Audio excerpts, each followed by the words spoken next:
कि जब इसे ट्रैफिकेट किया गया था तब कहा था कि बेहतर हो जाएगा क्योंकि लोड कम हो जाएगा, वापस इकट्ठा करके वही आर्गुमेंट दोबारा दिया रहा है। पर बदूरी जी, मैं इसी सवाल पे आना चाहता हूं। अप्रैल में चुनाव ड्यू थे, कहा गया अरविंद केजरीवाल और कांग्रेस भी ये आरोप लगाती रही, भारतीय जनता पार्टी डर गई है और इसी वजह से चुनाव को इन्होंने अनाउंस नहीं होने दिया, चुनाव को डिले कर दिया और यूनिफिकेशन करके ये सिर्फ प्रोसेस को डिले करने का एक पार्ट था जिससे कि गुजरात चुनाव के साथ साथ कर लें, क्योंकि अरविंद केजरीवाल फंस जाएंगे, वहां कैंपेन करें या यहां कैंपेन करें।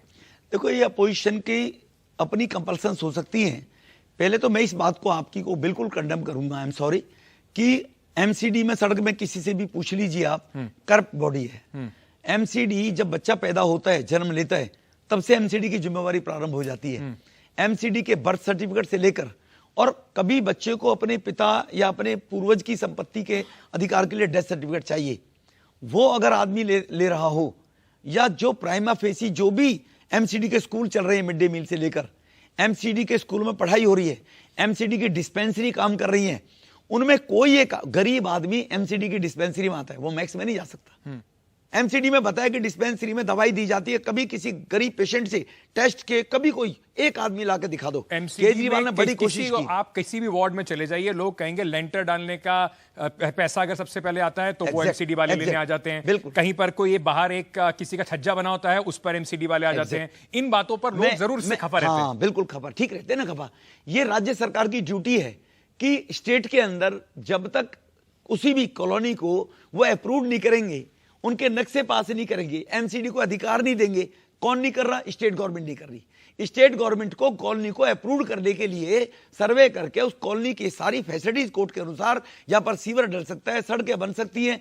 लोड जब देश के अंदर दिल्ली के अंदर आता है तो एक आदमी इलीगल कमरा बनाने की तरफ भागता है, फिर बाहर निकलने के बाद इलीगल फ्लोर डालने की कोशिश करता है। अलाउ तो उससे कोई करता ही होगा ना, एमसीडी के अधिकारी उसको अलाउ तो कर ही देते हैं। नहीं, तभी तो बन पाता है। अगर उसके पास नक्शा है, उसने नक्शा बना रखा है, वो लीगल काम कर रहा है, मैं सहमत हूं कि गरीब आदमी को इन चीजों के बारे में छूट मिल जाए, उनके साथ में ये लूट ना हो, तो ये ड्यूटी राज्य सरकार की है जी।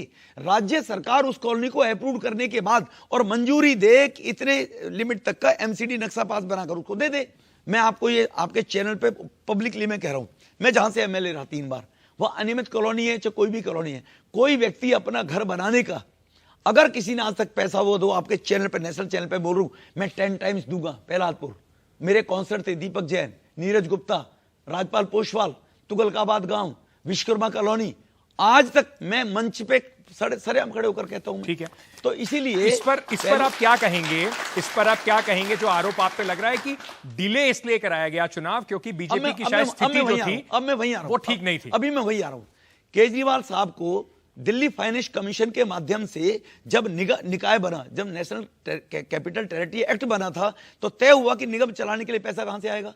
तो तय हुआ दिल्ली फाइनेंस कमीशन तय करेगा कि सरकार के बजट से इतना पैसा दिया जाना है। 41,000 करोड़ रुपया दिल्ली सरकार ने निगम को देना था 5 साल के लिए। 78,000 करोड़ रुपया फंड दिल्ली सरकार का है।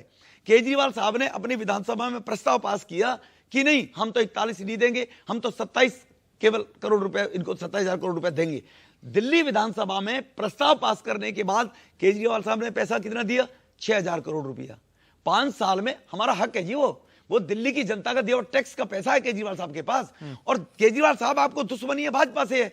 दिल्ली के 2 करोड़ लोगों ने क्या बिगाड़ा है कि उनके सफाई कर्मचारियों की सैलरी नहीं मिलेगी, वो बदनाम होंगे, टीचरों की सैलरी नहीं मिलेगी, विधवाओं की पेंशन नहीं मिलेगी। तो जस्ट मेरी पूरी बात नहीं, बिल्कुल आप जो कह रहे हैं, बस मैं वही आ रहा हूं। हाँ। अभी यूनिफाइड करने का मतलब क्या है? यूनिफाइड करने का मतलब केवल एक है यूनिफिकेशन में कि अब खर्चे एक रह जाएंगे, 3 मेयर नहीं होंगे, 3 गाड़ियां, 3 स्टैंडिंग कमेटी नहीं होंगी, नंबर 1। नंबर 2, एमसीडी आने के बाद मेयर की ताकत बढ़ेगी, तो सेंटर में कानून लाकर पार्लियामेंट में हम कोशिश करेंगे कि केंद्र से पैसा डाक दिया जाए, राज्य सरकार के मोहताज निगम ना रहे। वो यही आरोप लगा रहे हैं कि आप सिर्फ ये चाहते हैं कि मेयर को मुख्यमंत्री के समानांतर बैठा दिया जाए। हम नहीं बैठाना तो बीजेपी का पूरा एजेंडा यह है कि केजरीवाल को और मुख्यमंत्री कुर्सी को कमजोर कर दिया जाए, क्योंकि हम दिल्ली जीत नहीं पा रहे, इसलिए एमसीडी में कर रहे हैं। ऐसा आप पे आरोप है? हाँ, वो हम पे आरोप लगा रहे हैं। मेरा आरोप है, केजरीवाल साहब कहते कि मैंने, केजरीवाल साहब के घर का पैसा तो है नहीं, बपौती तो है नहीं, जो 78,000 करोड़ रुपया फंड है, उसमें 21,000 करोड़ रुपया तो बढ़ा है जीएसटी के लाने के कारण। जीएसटी कौन लेकर आए? मोदी जी लेकर आए। कभी किसी ने कोशिश की, प्रयास किया? कोई नहीं कर पाया। जीएसटी आने के बाद दिल्ली सरकार का जो फंड होता था 38-39,000 करोड़ रुपया, वो बढ़कर 78,000 करोड़ हो गया। वो जीएसटी के कारण हुआ। तो केजरीवाल साहब या उनका कोई प्रतिनिधि अगर बताए कि एमसीडी का दिल्ली फाइनेंस कमीशन ने अप्रूवल दी थी 41,000 करोड़ की, हमने विधानसभा में पास किया 31,000 करोड़ 29,000 करोड़ रुपए देंगे, क्यों नहीं दिया जी? ठीक है जी।